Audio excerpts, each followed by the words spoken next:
So mapagpalang panahon sa ating lahat, ito naman po muling pagbahagi natin ng kargada depensa sa mga gustong tumangkilik at gustong masubukan ang kakayanan ng ating langisan at bago siya matay sa bibig at ano man yung naging previous natin. So yan po ay pangkalahatang depensa, pangkalahatang gamutan at pangkalahatang paghahanap din ng swerte. So kalaki po ang paghahanap ng swerte sa buhay. Yan.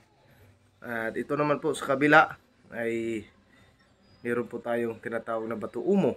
And then po ay round protection and gumamila silis and extra langisan na pang papahid. Okay, so kung napapansin nyo may tinupi po na bond paper dyan. Yan po ay kopya ng 24 at sa likuran naman po ay ang panimulang dasal. So lahat po ng tumatangkilik ng gamit sa atin, lahat po ng kumuha ng gamit ay meron pong panimulang dasal bilang pundasyon o panimula ng mga kapatid natin tumangkilik sa gamit natin. So yan, marami na po at maraming salamat po sa mga tumangkilik. Naway at humayo pa at yumabong pa ang kakayanan ninyo sa tulong ng mga kargadang ito.